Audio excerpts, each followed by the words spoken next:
Hey, what is going on, guys? My name is Gamertag and I'm back for your daily Fortnite video.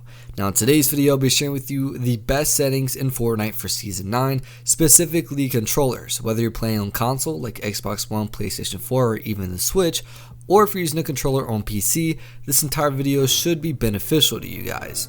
Now if you're going to enjoy the video or find it helpful, a like would be very much appreciated. On the contrary, if you genuinely dislike today's video, then I guess feel free to leave a dislike. I'd also appreciate a comment letting me know what I can improve on for future videos to make them more enjoyable for you. Also, if you are new around here and would like to see more daily Fortnite content like this in the future, then feel free to subscribe as well as turning on those post notifications. With that out of the way, let's hop right into today's video.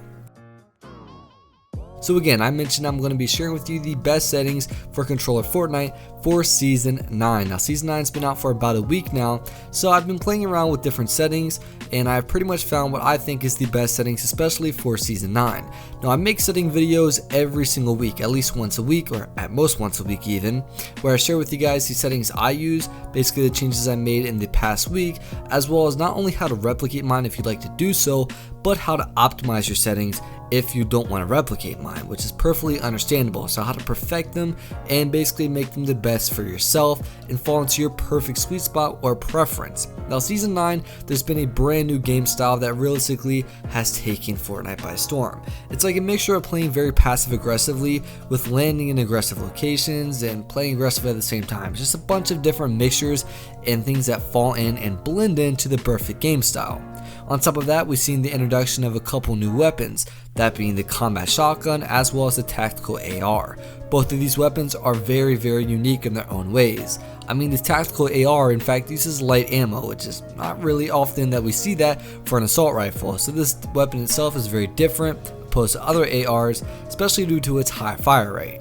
And then now for the combat shotgun, which is fairly new, this is beyond unique and definitely probably the most unique weapon we've ever seen in Fortnite, due to the fact that it's categorized as a shotgun. However, the purpose for the combat shotgun itself is to be used for medium range gunfights, which is really kind of weird to get used to and unnatural at first. On top of that, the main reason why this is very different and hard to use, to be honest, is because the crosshairs are super tiny. So to land your shots and have good accuracy is very difficult. So basically optimizing your sensitivity settings for this is going to be very important. So without further ado, let's hop right into the settings that I use. Now again, over the past week, I've been basically messing with my settings to find what I think is perfect. Now for my X and Y settings, I use a 0.618.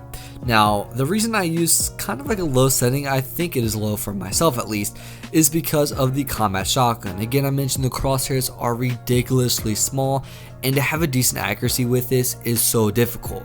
So basically having a low X and Y sensitivity is going to help us in terms of accuracy with not only the combat shotgun, but any other shotgun in the game, or if you're hip firing, which is also going to help us with the new drum gun. So your X and Y sensitivity settings refer to free aim, which is like when you're running around and looking around, this is what it'll impact, as well as hip firing, which is basically whenever you're shooting with a weapon and not aiming down. So again, combat shotgun is usually what this is used for, as well as like a drum gun when you're spraying.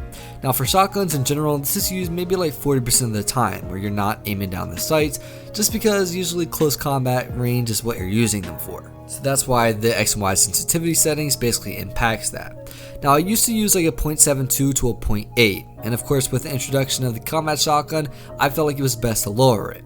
To be honest, once I feel like I have a grip and a concept of how to use a combat shotgun a lot better, then chances are I'll actually raise this a lot higher. It's going to allow for me to aim a lot better and just look around a lot faster.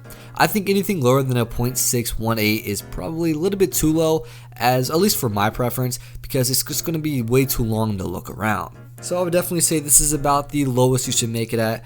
The reason again I had this is just for combat shotgun accuracy. Let's say if they vault it or bring a better shotgun, then chances are I'll raise this to about a 0.72 at least. Now my controller targeting sensitivity has not changed since my previous video, and this is at a 0.330. The reason I use this is because it's actually a lot lower than the average player uses. Now having this too high is what I used to use. I actually used to use it at like a 0.50 or a 0.60.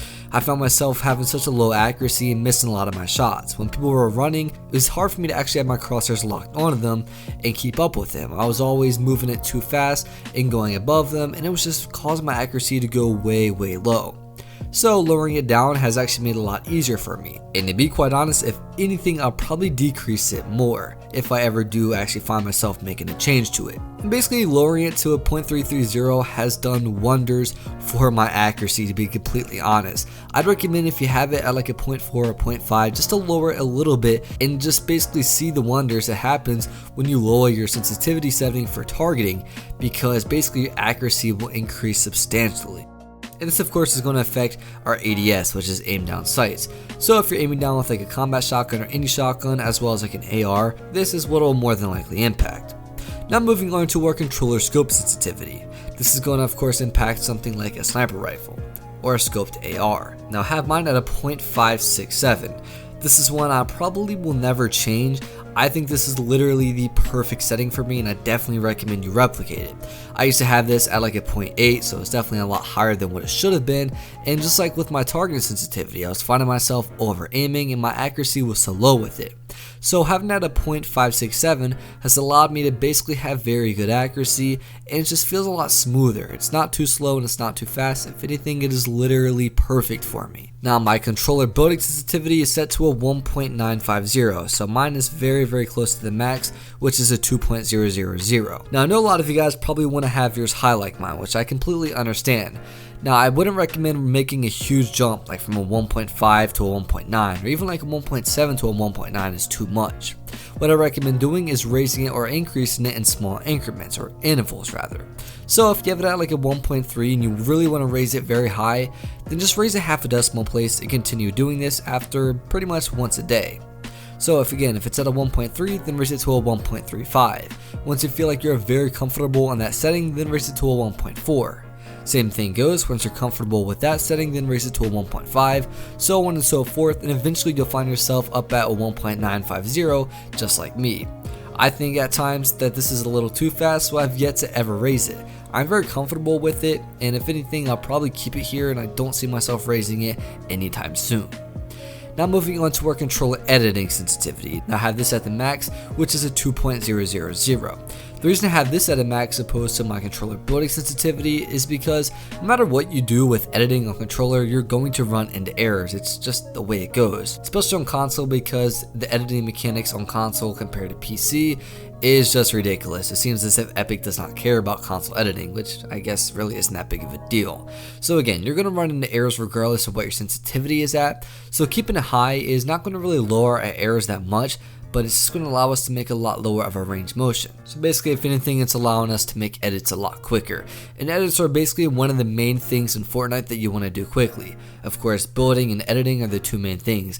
This is why we want to have editing all the way maxed out and try to max out our building, of course, by taking it one interval at a time. Now, if you don't feel like replicating my settings, or if you did and they just aren't suiting your needs, the way to optimize your settings, especially for sensitivity, is to keep them what they're at and then just basically lower them just a little bit.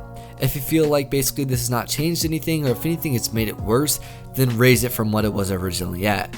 Keep lowering it and raising it, decreasing and increasing until you find your sweet spot. And that's basically what I did for my sensitivity settings and what I recommend you doing if you want to find your perfect sweet spot. Of course, with every update, Epic Games pretty much tinkers and messes with these sensitivity settings, so basically do this every week, which is what I do, and this is basically how I find the adaptations that I need to make in order to find the best for my game style. Now, the next setting that I actually have changed, a lot of people don't, is my brightness, and you're probably wondering why I changed this. So the default value for brightness is set to a 0.50, however mine is set at a 0.8.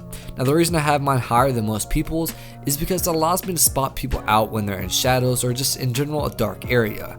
So let's say you're using a dark skin like the Black Knight and you're in an area that is pretty shadowed or just dark in general, it's going to be hard for me to find you or depict you out of that area. So having my brightness set higher is basically allowing me to make out objects when they're in dark areas. Of course, this isn't a huge issue, but it just makes it a lot easier. A lot of pro players used to use this on other games such as Call of Duty and Overwatch, I believe. So basically, I just took over that concept and transitioned it over to Fortnite, and it has basically helped me out quite a bit.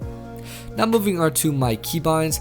These are actually being changed soon, and I've been testing out what I want to change them to, and it has been absolutely stunning how amazing they are. But as of right now, I'm sharing with you guys the main keybind settings I've been using, and basically there's only 2 changes. However, the changes themselves are very unique. Now for my Y or triangle button, depending upon what console you're using, or controller rather, I have this set or keybinded to edit. The reason I did this is because I wanted instant edits. Of course, the main default way of editing is to hold B or circle, which is also the same button to use to bring out your blueprints to build. So it's always basically causing complications. So I wanted to instant edit for no complications and to basically make a lot faster edits. And Y or triangle is basically what I found to be a great substitute. Now we know that Y or triangle is basically defaulted for toggling our pickaxe, so now I need to define a replacement. So I use L3, which is my left analog stick when you click it in, to basically toggle my pickaxe. Now the reason I have this here is because my thumb is already resting on this button, and I'm always constantly bringing out my pickaxe to mine materials and such and switching between this and my weapons in my inventory.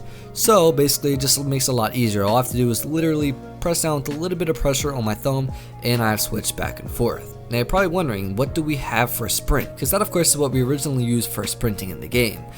Basically what I did is I turned on sprint by default, which every good player in Fortnite would recommend you do.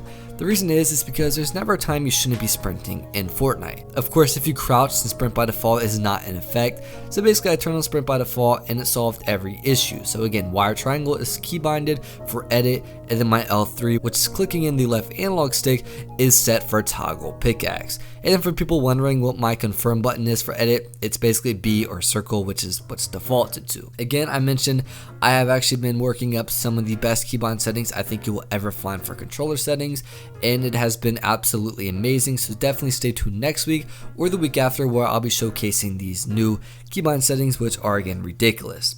Lastly, we're going to talk about dead zones. I have mine set to 0.20 for the left and 0.27 for the right analog stick. Now I don't recommend that you really mess with these beyond what I have them at, because these actually change quite a bit. It'll impact quite a lot. Now the dead zone settings is a big gray area in terms of people don't really know what it does. So what I'd recommend doing to understand the concept of them is lower them all the way, have them both set to 0.01 or 0.00, whatever the lowest it can allow you to do, then hop in the game and try playing, and you'll basically see what they kind of affect. That's how I learned what they did, and that is why I have basically very subtle changes to them. I recommend again not raising them or lowering them more than I have. And that's basically all the settings for today's video. Again, I went over my sensitivity settings, I went over my keybinds, and then lastly dead zones, as well as my brightness setting that I have changed. So feel free to replicate them if you like, and also share with you guys how to optimize them if you want to find your perfect sweet spot. Hopefully you guys enjoyed today's video or found it helpful. If you did, a like would be very much appreciated. On the contrary, if you genuinely disliked today's video, then feel free to leave a dislike.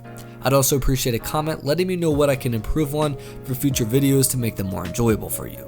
Also, if you're new around here and would like to see more daily Fortnite content like this in the future, then feel free to subscribe, as well as turning on those post notifications. With that out of the way, my name is Gamertag. Thank you all for watching today's video, and I'll see you tomorrow. Adios.